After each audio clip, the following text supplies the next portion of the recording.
எல்லாருக்கும் வணக்கம். Morning Moon சேனலை மறக்காமல் எல்லோரும் சப்ஸ்கிரைப் பண்ணுங்கள். நம்ம இன்றைக்கி ஒரு கான்ட்ரஸியான விஷயத்தை பற்றி பேச போகிறோம். அதாவது தனுஷ் நயன்தாரா அவர்களுக்கு உள்ள கான்ட்ரஸியான விஷயம் இன்றைக்கி ட்ரெண்டிங்கில் போயிட்டுருக்கு. அதை பற்றி ஒரு டாக்கு தான் இன்றைக்கி இந்த டாக் ஒரு டீட்டெயிலான ஒரு விஷயமாக இருக்க போது எந்த சைடு நியாயம் இருக்குது அப்படிங்கிறத நம்ம கலந்துரையாடல் மூலமாக கண்டிப்பாக நம்ம இதை பற்றி நல்ல ஒரு தீவிர ஒரு விஷயமாக டீட்டெயிலாக பேசலாம். வாங்க பார்க்கலாம். അപ്പോൾ നയൻതാര നയൻസ് ഫാൻസൊക്കെ ആകാംക്ഷയോടെ കാത്തിരുന്ന ഒരു ഡോക്യുമെൻ്ററി അങ്ങനെ റിലീസായിരിക്കുകയാണ്. ആ റിലീസാവണേൻ്റെ ഒരു 2 ദിവസം മുന്നേ ഒരു ബോംബ് പൊട്ടിച്ചുകൊണ്ട് നയൻതാര ഇൻസ്റ്റാഗ്രാമിൽ ഒരു അടിപൊളി പോസ്റ്റ് ഇട്ടിട്ടുണ്ടായിരുന്നു അല്ലേ. അപ്പോൾ നമ്മൾ ആ ഒരു പോസ്റ്റിൻ്റെ അതായത് ആ പോസ്റ്റിൽ ധനുഷിനെ ബ്ലെയിം ചെയ്തുകൊണ്ടായിരുന്നു ഒരു കോപ്പിറൈറ്റ് കാര്യത്തിൻ്റെ പേരിൽ, ഒരു കോപ്പിറൈറ്റ് കേസിൻ്റെ പേരിൽ NOC കൊടുത്തില്ല എന്നുള്ള കാരണം. അപ്പോൾ നയൻതാര ഡോക്യുമെൻ്ററിയുടെ ഏറ്റവും ഇമ്പോർട്ടൻ്റ് ആയ പാട്ട്, കാരണം അവരുടെ പ്രേമൊക്കെ വളർന്നു വന്നത് ആ ഒരു മൂവിയിലായിരുന്നു, ഞാനും റൗഡിതാൻ. അപ്പോൾ അതിൻ്റെ കുറച്ച് പോർഷൻസ് മ്യൂസിക് ആവാം, കുറച്ച് BGM ആവാം, കണ്ടന്റ് ആവാം, അത് യൂസ് ചെയ്യാൻ വേണ്ടിയുള്ള NOC കൊടുത്തില്ല എന്ന കാരണത്താൽ നമ്മുടെ സ്വന്തം ധനുഷ് അണ്ണനെ അത് ബ്ലെയിം ചെയ്തുകൊണ്ട് ഒരു പോസ്റ്റ് നയൻതാര പോസ്റ്റ് ചെയ്തിട്ടുണ്ടായിരുന്നു. അപ്പോൾ ആ ഒരു പോസ്റ്റിൻ്റെ ഫാക്ട് ചെക്കും കാര്യങ്ങളുമാണ് നമ്മൾ മെയിനായിട്ട് ഇന്നത്തെ ഒരു വ്ളോഗ്. അപ്പോൾ നമ്മൾ നോർമലായിട്ട് നമ്മൾ ട്രാവൽ വ്ളോഗുകളും കാര്യങ്ങളൊക്കെ നമ്മുടെ ചാനലിൽ കൂടെ ചെയ്യാറ്. പക്ഷേ ഇതൊരു ടോക്ക് ഷോ ആണ്. അപ്പോൾ നമ്മുടെ ഏറ്റവും പ്രിയപ്പെട്ട ഒരു ആക്ടറാണ് ചങ്ക എന്ന് തന്നെ പറയാം, ധനുഷ് അണ്ണൻ. അപ്പോൾ ധനുഷ് അണ്ണൻ്റെ പേരിലൊരു കോൺട്രവേഴ്സി ഇത്രയും വമ്പൻ രീതിയിൽ ഒരു ബോംബ് പൊട്ടി പോലെ വന്നൊരു സിറ്റുവേഷനാണ്. അപ്പം നമ്മൾ അതിൻ്റെ ഒരു ഫാക്ട് ചെക്ക് എന്ന നിലയിലാണ് ഈ ഒരു വ്ളോഗ് ചെയ്യണം. ഇത്രയും ഹോട്ടായ ഒരു ടോപ്പിക്കായ കാരണവും അതിൻ്റെ കറക്റ്റ് ഫാക്റ്റ് നമ്മുടെ ചാനലിൽ കൂടെ അല്ലെങ്കിൽ നമ്മുടെ ടോക്കിൽ കൂടെ ഡിസ്കസ് ചെയ്യുന്ന ആഗ്രഹമുണ്ട്. അതുകൊണ്ട് തന്നെ നമ്മുടെ കൂടെ ഇന്ന് ജോയിൻ ചെയ്യാണ് ജ്ഞാനകുമാർ അണ്ണൻ. തമിഴ് മൂവീസിലൊക്കെ അത്യാവശ്യം തമിഴ് മൂവീസിൻ്റെ അടിവേര് തന്നെ അറിയുന്ന ഒരു വ്യക്തി എന്ന് തന്നെ പറയാം. കണ്ടന്റുകളുടെ കാര്യത്തിലും അതായത് തമിഴ് മൂവീസിൻ്റെ ബാക്ക്ഗ്രൗണ്ടുകളുടെ കാര്യത്തിലും നല്ല രീതിയിൽ അനലൈസ് ചെയ്ത് കുറേ പോസ്റ്റുകളും കാര്യങ്ങളും ഡിസ്കഷൻസും ഒക്കെ വീഡിയോസിലൊക്കെ നിങ്ങൾ കണ്ടിട്ടുണ്ടാവും.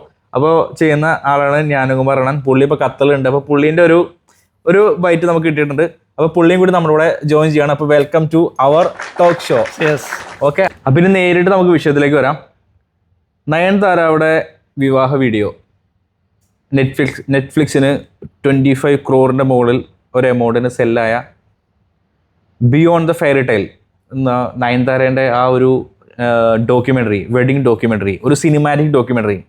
ആ ഡോക്യുമെൻ്ററി നയൻതാരയുടെ ബർത്ത്ഡേക്കാണ് റിലീസായത്. അപ്പോൾ ഈ ഡോക്യുമെൻ്ററി റിലീസ് ആവുന്ന ഒരു 2 ദിവസം മുന്നേ കോപ്പിറൈറ്റ് ഇഷ്യൂവിൻ്റെ പേരിൽ നമ്മുടെ ധനുഷ്, നമ്മുടെയൊക്കെ പ്രിയപ്പെട്ട ഒരു നായകനായ ധനുഷിൻ്റെ പേരിലൊരു ബോംബ് പൊട്ടിച്ചുകൊണ്ടുള്ള ഒരു ഇൻസ്റ്റാഗ്രാം പോസ്റ്റ്, ആ പോസ്റ്റ് റിലീസാവുന്നത്.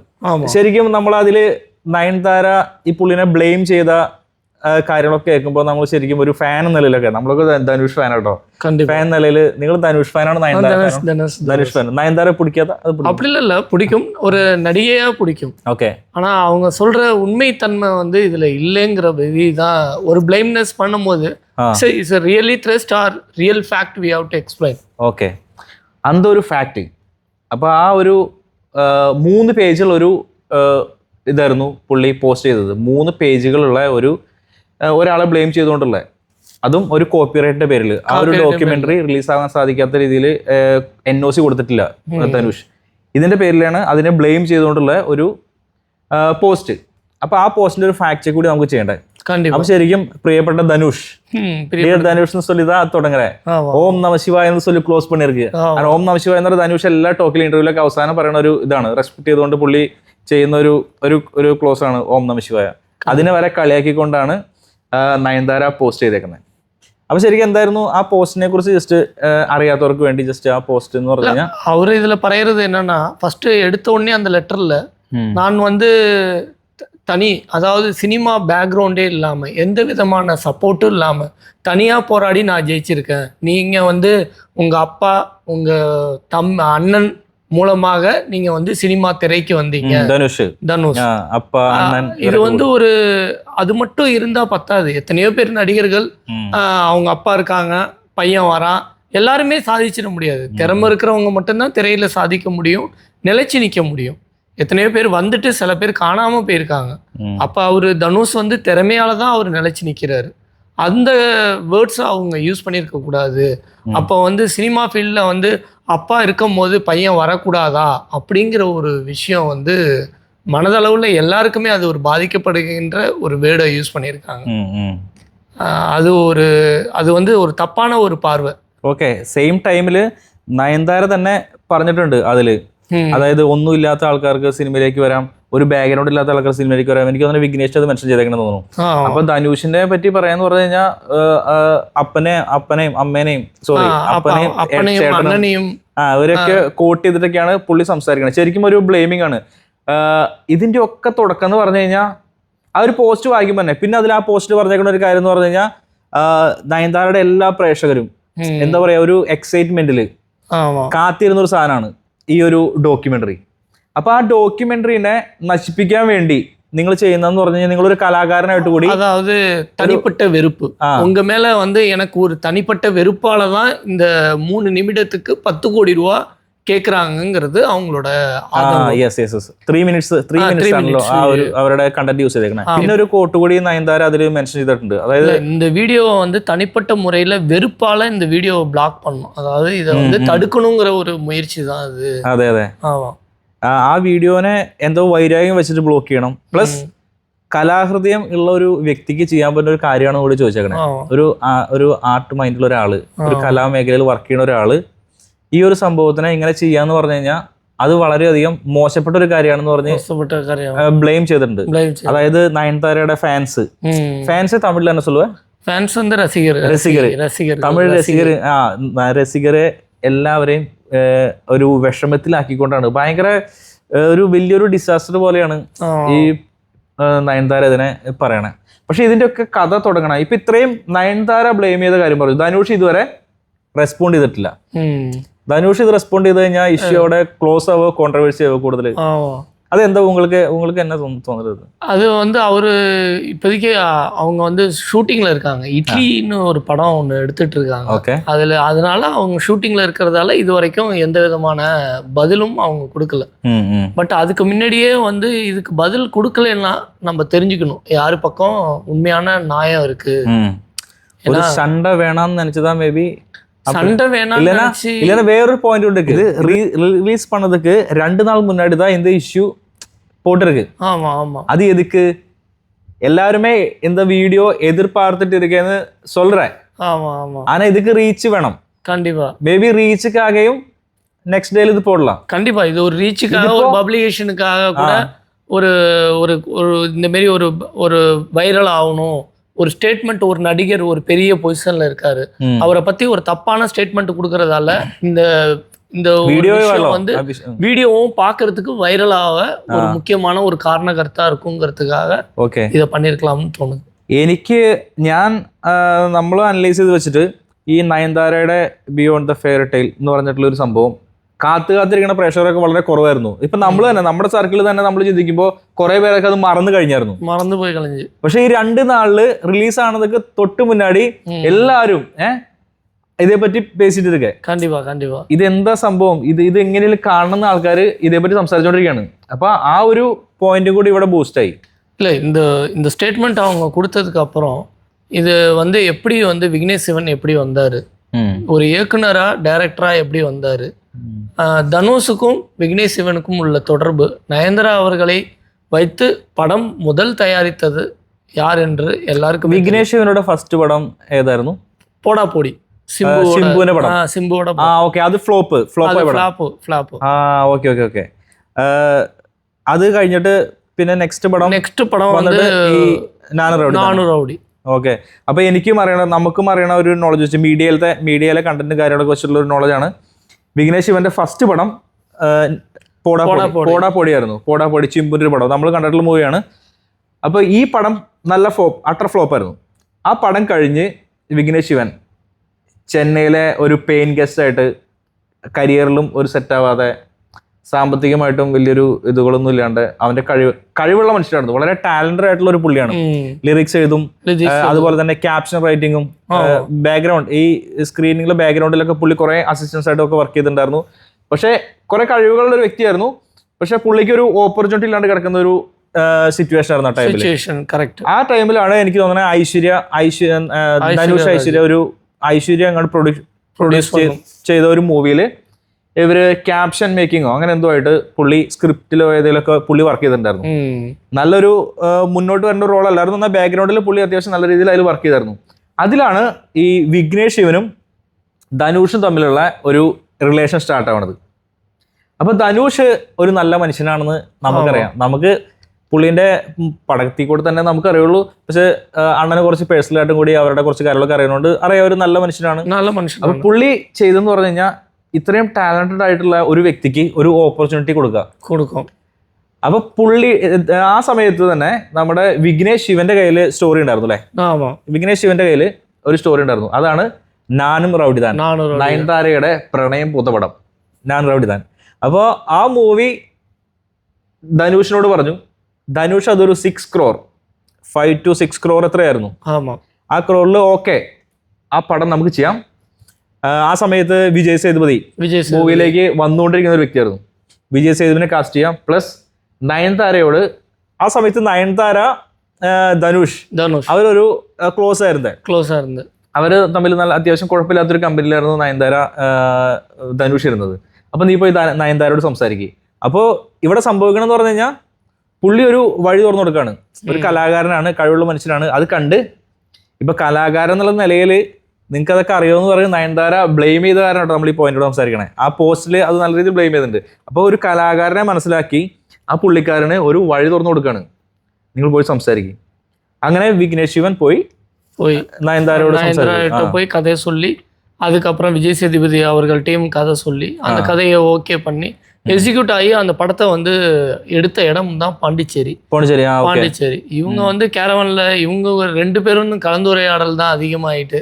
அதனால ஒரு நடிகைக்கும் ஒரு இயக்குனருக்கும் உள்ள அந்த கலந்துரையாடல் ஒரு விதத்துல காதல் பூத்து மலர்ந்து மிகப்பெரிய விஷயமாயி ഇതിനാല് തമിഴിൽ പറഞ്ഞു കഴിഞ്ഞാൽ അതൊരു കലയാണ്. ഒരു കല അല്ലെങ്കിൽ ആ കല വളരാൻ ഒരു കലാകാരനെ വളർത്താൻ അതുപോലെ തന്നെ ധനുഷ് ആഗ്രഹിക്കണം എന്ന് പറഞ്ഞു കഴിഞ്ഞാൽ ഒരു പ്രൊഡക്ഷൻ ചെയ്യുമ്പോൾ പുള്ളിക്ക് പ്രോഫിറ്റ് കൂടി വേണം. അപ്പൊ ഈ ഒരു കൺസെപ്റ്റിലാണ് ആ പടം സ്റ്റാർട്ട് ചെയ്യണത്. അപ്പോൾ ഈ പടം തുടങ്ങി കുറച്ച് നാൾ കഴിഞ്ഞു. പിന്നെ സംഭവിച്ചുകൊണ്ടിരിക്കണമെന്ന് പറഞ്ഞു കഴിഞ്ഞാൽ 6 crore തുടങ്ങേണ്ട പടം 8 crore ആയി, 10 കോടിയായി, 15 ആയി, 16 ആയി. ഇതിന്റെ ഇടയിൽ നയൻതാരയും വിഘ്നേഷും തമ്മിലുള്ള ഒരു ബോണ്ട് ഭയങ്കരമായിട്ട് ക്ലോസ് ആയി. അത് നമ്മൾ മോശം പറയുന്നില്ല കേട്ടോ, അത് പുള്ളിയുടെ കഴിവ്. പുള്ളി കരിയറിൽ സെറ്റായിട്ട് വലിയൊരാളായി നല്ല നിലയിലേക്ക് മാറേണ്ട പകരം പുള്ളി നയൻതാരയാണ് ഫോക്കസ് ചെയ്തു. അതും നല്ലൊരു മൂവായിരുന്നു. അത് പുള്ളിന്റെ ഒരു സ്മാർട്ട്നെസ് കാര്യങ്ങളും പുള്ളിയുടെ ഐഡിയയും. നയൻതാരയ്ക്കും ഒരു കൈൻഡ്നെസ്സോ ലവോ പുള്ളിയിൽ ഫീൽ ചെയ്തു. പിന്നെ നടക്കുന്ന പറഞ്ഞ ഇപ്പൊ ലാസ്റ്റ് റിലീസായ ഒരു കോട്ട് നമ്മളിവിടെ ആഡ് ചെയ്യുന്നുണ്ട്. അതായത് പുള്ളി ധനുഷിന്റെ കൂടെ ആ സമയത്ത് പ്രൊഡക്ഷൻ ടീമിലുണ്ടായിരുന്ന ഒരാളുടെ ഒരു പോസ്റ്റാണ്. ഒരു 6 hour 7 hour ഒക്കെ ഷൂട്ടിംഗ് നടന്ന അതിൽ 3 hour ആണ് അവർ ഷൂട്ടിങ്ങിന് വേണ്ടി ഇറങ്ങുള്ളൂ. ബാക്കിയുള്ള ടൈം ഫുൾ അവർ രണ്ടുപേരും കാരവാനിലായിരിക്കും. അത് അവരുടെ പേഴ്സണൽ കാര്യം, അതൊന്നും നമുക്ക് മൈൻഡ് ചെയ്യേണ്ട കാര്യമില്ല. പക്ഷെ ഇവിടെ നടന്ന സംഭവം എന്ന് പറഞ്ഞു കഴിഞ്ഞാൽ കോസ്റ്റ് കൂടി 16 crore வரைக்கும் போல 16 ப்ரொடக்ஷன் காஸ்ட் வந்து 6 crores அதிகமாகி 16 கோடி கிட்ட போயிட்டு அதனால தனுஷ் அவர்களுக்கு இது ஒரு மிகப்பெரிய ஒரு நஷ்டமான விஷயம் ஏற்பட்டதால படத்தை வந்து விற்கிற நிலைமைக்கு வந்து நயன்தாரா அவர்கள் கையிலேருந்து காசு போட்டு இந்த படத்தை ரிலீஸ் பண்ணி அதனால வந்து இந்த படத்தால அவருக்கு வந்து ஒரு பெரிய ஒரு ப்ராஃபிட் கிடைக்கல. அதனால ஒரு நஷ்டம் ஏற்பட்டு ஒரு ப்ரொடியூசருங்கிற வகையில் அவருக்கு வந்து என்ஓசி நார்மலாக கேட்டுட்டு தான் இவங்க அந்த மெட்டீரியலை யூஸ் பண்ணணும். പ്രൊഡക്ഷൻ ടീം അപ്പുറം പ്രൊഡക്ഷൻ ടീം വിളിച്ചു പറഞ്ഞെന്ന് പറഞ്ഞേ ധനുഷിനെ. അതായത് സെറ്റിൽ നടക്കുന്ന വിഷയങ്ങൾ ഇങ്ങനെയല്ല, കോസ്റ്റ് കൂടാൻ കാരണം തന്നെ ഒരു ലവ്വേ ഇംപ്രസ് ചെയ്യാവുന്ന രീതിയിൽ പടത്തിന്റെ കുറേ വർക്കുകൾ മാറുകയാണ്. നമ്മുടെ വിഘ്നേഷ് ശിവൻ സ്വന്തമായിട്ട് എഴുതിയ ലിറിക്സ്, അതിൽ നല്ലൊരു അടിപൊളി ലിറിക്സ്. ആ പടത്തിന് അതൊരു ഭയങ്കര ഹൈലൈറ്റ് ആയിരുന്നു. ആ പടത്തിന് അത് ഭയങ്കര ബ്യൂട്ടിയാണ് കൊടുത്തത്. ആ പാട്ടും കാര്യങ്ങളൊക്കെ അത് ആ പടത്തിന് വേണ്ടിയല്ലായിരുന്നു പുള്ളി ചെയ്തത്. തൻ്റെ പ്രണയിനെ എങ്ങനെ ഇംപ്രസ് ചെയ്യാൻ വേണ്ടിയായിരുന്നു പുള്ളി കൂടുതൽ വർക്കുകൾ ആ പടത്തിലേക്ക് ആഡ് ചെയ്ത് കൊണ്ടുവന്നത്. അപ്പോൾ ലൊക്കേഷൻസ് മാറുന്നു, സീനുകൾ മാറുന്നു, എടുക്കേണ്ട ടൈമുകൾ മാറുന്നു. അതുപോലെ തന്നെ ഈ പ്രൊഡക്ഷൻ ടീം ഫുള്ള് വെയിറ്റിംഗ് ആണ്. അപ്പോൾ ലോസിന്റെ മേളിൽ ലോസ് വന്നുകൊണ്ടിരിക്കുകയാണ്. അങ്ങനെ 16 കോടിയുടെ മേളിലേക്ക് കഥ എത്തിക്കഴിഞ്ഞപ്പോൾ ഒരു സോങ് കൂടി ഷൂട്ട് ചെയ്യണമെന്ന് പറഞ്ഞിട്ട് ധനുഷിനോട് പറയാണ് ഇനിയും ഒരു 3 crore 4 crore എന്തോ വേണം, ഒരു സോങ് കൂടി നമുക്ക് ക്ലാസ് ആയിട്ട് ഷൂട്ട് ചെയ്യണം. ആ സമയത്ത് ധനുഷ് പറഞ്ഞു സ്റ്റോപ്പ്, ഞാൻ ഈ പടം ഡ്രോപ്പ് ചെയ്യാം. നീ നിന്റെ ഇഷ്ടത്തിന് എങ്ങനെ വേണമെങ്കിലും എടുത്തോ. അങ്ങനെയാണ് ഈ ധനുഷും വിഘ്നേഷും തമ്മിൽ ഡയറക്റ്റ് ആയിട്ടുള്ള ഒരു ഷണ്ട സ്റ്റാർട്ട് ചെയ്യണേ. അങ്ങനെ ആ പടം എടുക്കാൻ വേണ്ടി നയൻതാര ഫണ്ട് കൊടുക്കണം. അങ്ങനെ ആ പടം കംപ്ലീറ്റ് ചെയ്യണം. പക്ഷെ ആ പടം കഴിഞ്ഞ് പുറത്തേക്ക് ഇറങ്ങിയതോടുകൂടി വിഘ്നേഷ് ശിവന്റെ ഒരു ഡെസ്റ്റിനി സെറ്റ് ചെയ്തോടെ പുള്ളിയും നയൻതാരും തമ്മിലുള്ള ഒരു കാര്യം ക്ലോസ് ആയി. ആ സെയിം ടൈമിൽ തന്നെ എന്താ ഉണ്ടാവുക വെച്ച് കഴിഞ്ഞാൽ തൻ്റെ ഫ്രണ്ടായിരുന്ന ധനുഷായിട്ട് ഇവര് നയൻതാരയ്ക്കും വിഘ്നേഷ് ശിവനും രണ്ടുപേർക്കും ഒരു ഇടയിൽ നല്ല ബോട്ടിയായി ചണ്ടയായി.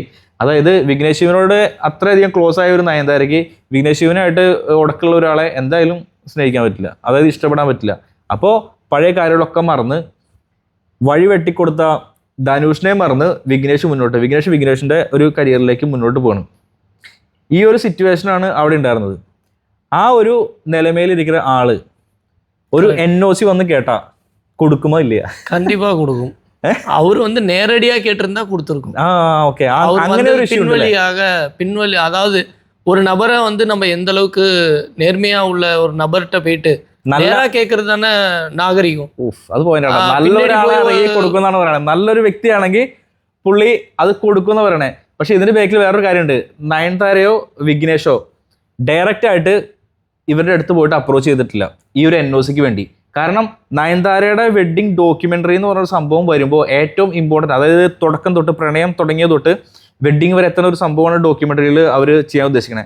പക്ഷേ അതിൽ ഞാനും റൗഡിദാൻ എൻ്റെ മൂവിയിലത്തെ പാട്ടുകളും മൂവി ഭാഗങ്ങൾ ഈ ഭാഗങ്ങളും അല്ലെങ്കിൽ എന്തെങ്കിലും അവിടുത്തെ കാര്യങ്ങളൊക്കെ അതൊരു വിഷയമായിട്ട് അതിനെ ആഡ് ചെയ്തിട്ടില്ലെങ്കിൽ ആ മൂവിക്ക് ഒരു ഭംഗി ഉണ്ടാവില്ല. കാരണം അത് കോറായിട്ടുള്ളൊരു പോർഷനാണ്. അപ്പോൾ ആ സംഭവം ഇവർക്ക് ഡയറക്റ്റ് ആയിട്ട് പോയി ചോദിക്കായിരുന്നു. അപ്പോൾ രണ്ടുപേരുടെ ഇടയിൽ ഒരു വൈരാഗ്യമുണ്ട്, അവർ ഡയറക്റ്റ് ചോദിച്ചില്ല. ஆனா இவங்க கேட்ட விதம் தவறான விஷயம். அதாவது எப்படி கேட்கணும்னா ஒரு நபர்கிட்ட நேரடியா இவங்க அப்ரோச் பண்ணியிருக்கணும். அதாவது தனுஷோட மேனேஜர்கிட்ட போயிட்டு நான் மச்சான் NOC கொஞ்சம் கையெழுத்து போட்டு அனுப்புப்பா அப்படின்னா அவங்களுக்கு கண்டிப்பாக என்னடா இது நம்மள்ட்ட நேராக கேட்காம நம்மள்ட்ட வேலை பார்க்குறவங்கள்ட்ட போயிட்டு பின்புறமாக கேட்குற ஒரு விஷயம் இருக்குது அப்படிங்கிறது ஒரு மெயினான ஒரு தவறுதலான விஷயம். അതായത് ഡയറക്റ്റ് ആയിട്ട് ഇവർ അപ്രോച്ച് ചെയ്ത് കഴിഞ്ഞാൽ ചിലപ്പോൾ അത് കൊടുക്കായിരുന്നു. പക്ഷേ ഇഷ്യൂ എന്താ വെച്ച് കഴിഞ്ഞാൽ ധനുഷും വിഘ്നേഷുമായിട്ട് കണക്ഷൻ ചെയ്യുന്ന സമയത്ത് ഉണ്ടായിരുന്ന മാനേജേഴ്സ് ധനുഷിൻ്റെ മാനേജറിനെ ഡയറക്റ്റ് ആയിട്ട് വിളിച്ചു, മച്ചാ അളിയാ ആ ഇതൊന്നും സൈൻ ചെയ്ത് അവർ NOCക്ക് വേണ്ടി ജസ്റ്റ് കോൾ ചെയ്യാണ്, അളിയാ അതൊന്നും സൈൻ ചെയ്ത് സിമ്പിളായിട്ട് സൈൻ ചെയ്താ എന്നൊക്കെ പറഞ്ഞിട്ടാണ് അപ്രോച്ച് ചെയ്യണേ. ഇവരുടെ രണ്ടുപേരുടെയും മനസ്സിൽ ഇന്നും ആ ഒരു ധനുഷിനോട് അവരോടുള്ള ആ ടീമിനോടുള്ള ഒരു ദേഷ്യവും കാര്യങ്ങളൊക്കെ ഉള്ളതുകൊണ്ടാണ് അവർക്ക് ഡയറക്റ്റായിട്ട് അപ്രോച്ച് ചെയ്യാൻ പറ്റാതിരുന്നത്. അപ്പോൾ ആ ദേഷ്യം തന്നെയാണ് എനിക്ക് തോന്നണേ ഈ ഒരു ഇഷ്യൂവിലും അവരുടെ പോസ്റ്റിലും ഒക്കെ റിഫ്ലക്ട് ചെയ്തേക്കണം. ஒருத்தரோட விஷயத்தை வந்து அவங்கள்ட்ட நேராக கேட்டு அவங்களே மதித்து அவங்கள்ட்ட கேட்டிருந்தா கண்டிப்பாக இது கிடைச்சிருக்கும். இவங்க கேட்ட விதங்கள் தவறான விஷயங்கள். പിന്നെ അത് കൂടാണ്ട് പൊളിറ്റിക്കൽ പവർ ഉപയോഗിച്ചു കൂടി പറയണം അല്ലേ? எஸ்.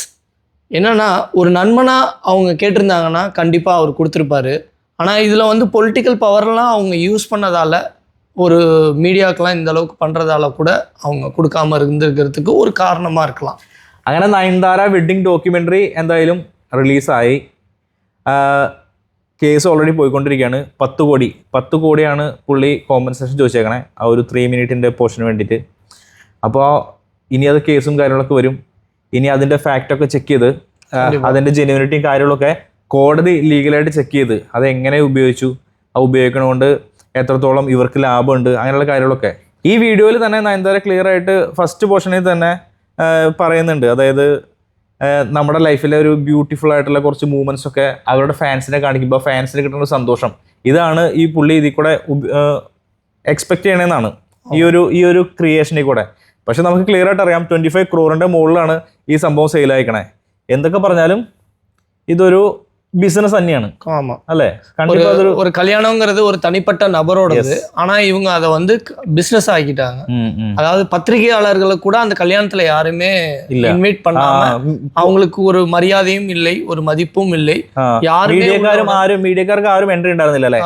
ഓക്കെ, നെറ്റ്ഫ്ലിക്സിന്റെ പ്രൊഡക്ഷൻ ടീമിന് മാത്രമാണ് ആ കവർ ചെയ്യാനും ഇതിനൊക്കെ ഉണ്ടായിരുന്നുള്ളൂ. പക്ഷെ നയൻതാര ഫാൻസിനെയും അവരൊക്കെ ആഗ്രഹിക്കുന്ന ഒരാളായിരുന്നെങ്കിൽ മീഡിയയും അവരൊക്കെ വന്നിട്ട് അവർക്കും ഈ കണ്ടന്റ് ഒക്കെ കൊടുക്കായിരുന്നു.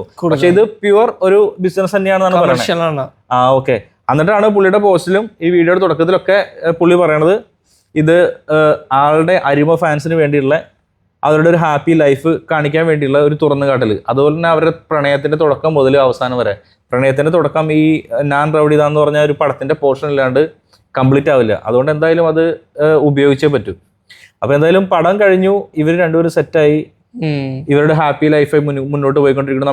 നമ്മളെല്ലാവരും വീഡിയോ കൂടെ കാണാണ് വളരെ ഹാപ്പി ആയിട്ട് രണ്ട് കുട്ടികളും ഇവരൊക്കെ ആയിട്ട് അവർ അടിപൊളിയായിട്ട് ലൈഫ് മുന്നോട്ട് പോയിക്കൊണ്ടിരിക്കുകയാണ്. അത് അങ്ങനെ തന്നെ ഹാപ്പി ആയിട്ട് തന്നെ പോട്ടെ. പക്ഷേ അതിന്റെ പേരിലും ചെറിയൊരു ബിസിനസ് മൈൻഡോട് കൂടിയാണ് ഈ സംഭവം, ഈ ബ്ലെയിമും കാര്യങ്ങളൊക്കെ വന്നേക്കുന്നത്. അതിനുശേഷം മുന്നേ അവർക്കെല്ലാം ആയിരുന്നു. നയൻതാരയ്ക്കാണെങ്കിലും അല്ലെങ്കിൽ വിഘ്നേഷിനാണെങ്കിലും അവരുടെ ലൈഫിൽ ഒരു ഇമ്പോർട്ടൻ്റ് ആയിട്ടുള്ള ഒരാളായിരുന്നു. കരിയറിന്റെ ഇതിന്റെ കാര്യത്തിലാണെങ്കിലും ഒക്കെ ഒരു ഇമ്പോർട്ടൻ്റ് ആയിട്ടുള്ള ആളായിരുന്നു. പക്ഷേ ഈ ഒരു സിറ്റുവേഷൻ വന്ന് അവരൊക്കെ സെറ്റായി കഴിഞ്ഞപ്പോൾ ആ പഴയ വന്ന വഴിയും കാര്യങ്ങളൊക്കെ അവർ മറക്കണു, അണ്ട് വേറെ ഒരു ലെവലിലേക്ക് പോകണു. ആ ഒരു ബിസിനസ് മൈൻഡോട് ഒരു പോസ്റ്റ് വരണു.